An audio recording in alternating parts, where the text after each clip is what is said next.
Air is on point today. What's good, fam? It's your boy Matt, and we're back with another video. I hope you all enjoyed the last video where I talk about being happy. I was really tired in that video, and I hope that didn't take away your enthusiasm of watching it. In this video, we're gonna talk about becoming a sick athlete. And sick athlete is referred to becoming, very, very good in, fitness and athletics. But also, since I have my illnesses, I'm constantly sick, technically. So, it just came to me. So how are we gonna do this? We're gonna become fit. How? Look at my biceps. The way that I'm going to go about this video is I'm going to briefly explain how I'm going to divide up all this. I'm going to talk about my split and my diet. What's the split? What's the diet? Alright, let me correct myself. We're going to start with some terminology. There's two terms that are used in fitness that you should be aware of if you're going to take your sport into the next level. The first one is split, which is basically training routine. It's one cycle. So you go through all the muscles that you want to train, you start over. That cycle is called your split. Second word is a diet. A diet is basically a simple word for someone that is doing something constantly when they're eating. So let's say that you're keeping yourself to a certain amount of calories and stuff like that. That's a diet. If you're going to take that calories in a certain way, that's also a diet. If you're just winging it, then you usually say that you're not on a diet because you're not sticking to a schedule. So split is a schedule for working out, and diet is a schedule for eating. And both those two must match if you're going to be able to take your fitness to the next level. Now, this sounds like it can induce a lot of stress, but trust me, it doesn't really have to be that hard. I've been working out for like 1.5 to 2 weeks now, doing some exercises. I'm not in shape at all. I'm going to film my physique after this. It's gonna be so weird exposing myself to you all, but I think it's gonna motivate me. And so basically, I have school, I've had part-time work, I want to make these videos, I want to drive my car. So there's so many things that I want to do. And so working out is supposed to help me and not prevent me from living, my daily life. So what I've come up with is basically a training schedule, which is optimized for, working out, but also reduce stress, which is very important. If you're working out and it's stressing you, then what are you really gaining? Your physical health goes up, your mental health goes down. I don't like that trait. So basically my training split is going to consist of 3 days working out and 1 day resting. So the days are going to be: first day, chest and back; second day, legs; third day, shoulders and arms; and the fourth day I rest, or I'm probably gonna do like some cardio, maybe some sprinting. Foundation to this split is that I'm a firm believer, and a lot of research shows it, that your muscle groups don't really need more than 48 hours to rest. Which means that if I do, for example, legs and then I do shoulders and arms, then the next day, that's the 48 hour. So that's why I'm going to do some cardio, maybe sprinting and stuff like that. I'm going to do cardio which mostly involves my legs. And same thing for chest and back. I'm going to do chest and back the first day. Then I'm going to do legs, my upper body rests. And then I do biceps, triceps and shoulders the next day. And I'm going to do some exercises for triceps, for example, close bench, which is also going to engage my chest. So I'm going to get that stimulus anyways. And I believe in that concept. I've used it before. When I showed you my results, that's how I did it. That's basically my split in a nutshell. And the best thing about this split compared to maybe what you call a bro split is that there's no specific day.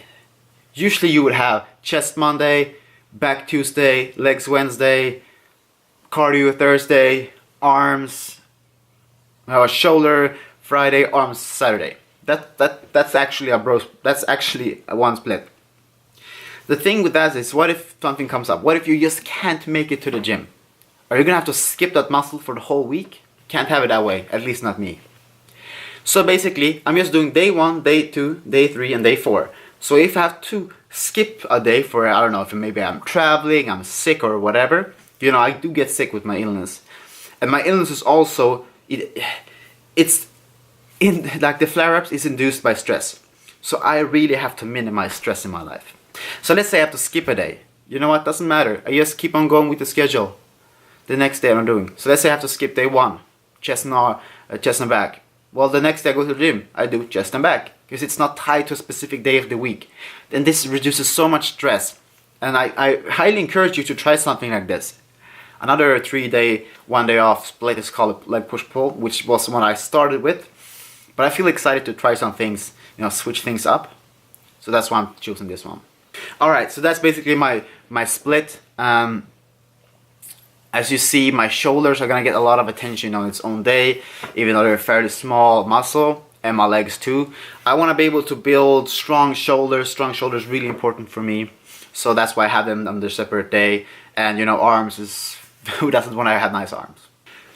And so, what about core? Well, when you do squats on legs and stuff like that, then you're going to do core. So I'm going to do core on legs day, and I'm going to do core on probably the rest day. I'm going to do cardio solely to lose weight now. I'm doing it to strengthen my heart. Because if I have a good heart and I'm able to have a good pulse, it's going to have my lifting. It's all connected. You should check out, there's a lot of videos about this. Alright, this video is going too far. So that's the split, and now over to my diet, which is really simple. For the next 2 weeks or so, I'm not really gonna weigh myself. I'm just gonna work out and eat. I have a specific amount of calories, but I'm just gonna eat and make sure that my metabolism goes up to like a stable level. And I'm gonna go with 2,800 calories every day, no matter what. I might have like 1 day a week that I eat more, but I'm mostly gonna stick to 2,800 calories. And that sounds like a lot of stress, right? Counting calories, all that stuff. Man.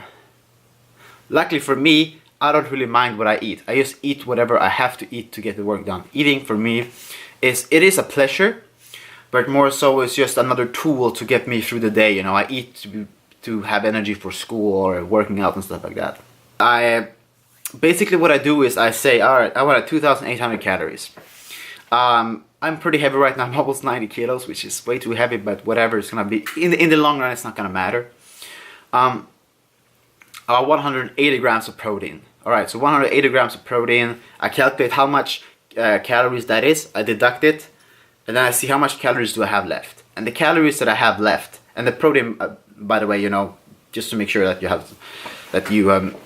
you know how many calories are gonna consist of your protein. And then you see that, alright, this is what I have left. This is what I'm going to use for carbs and fat.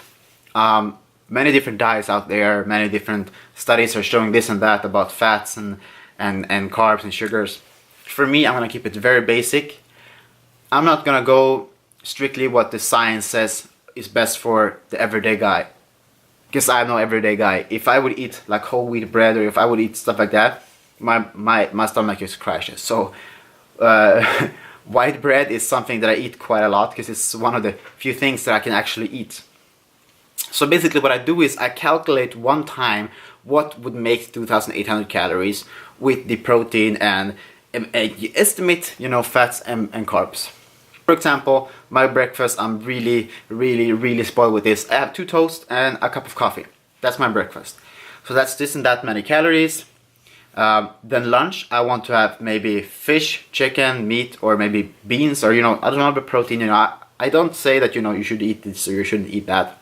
That's up to yourself to decide what's best for you. And like rice and potato or pasta. And then I have that meal because I want to have most of my energy, at least also from like carbs and fat. Like I want to have 65% before working out and then 35% after. Because after you work out, you still need to get energy, but your body is still processing the energy you have left. So the 35% ate after you work out is going to be what you use when you wake up or the next day when you like go study or something like that. And that's pretty much it. I'm doing at least 2 proper meals per day, and then I might have a snack here and there. Some days I might go for like 2,500 calories and then I have a snack. Who knows? But that's basically how I'm going to do this. And this video became way too long, like always. But information is very important. Story short, chest and back, legs, shoulders and arms, rest, cardio and core. Start over. I'm gonna do this schedule for about 3 months. With a split. I'm going to upload the training days where I show you all the exercises I do, and then I'm going to talk about why I've chosen the exercises that I've chosen. But that's enough for this video, I think. I hope you guys learned something. I hope you enjoyed this video. I hope you're all enjoying this beautiful weather in my in-house plant. Like to keep things switched up here. So now I'm gonna have my lunch or breakfast. I'm gonna do some more studying. I'm gonna take a walk with my father. Eat more, study more, work out this evening. Life is just so full of adventures. If you like this video, leave a like, comment, subscribe, share it. Thank you for watching. I'll see you in the next video. Peace. You have my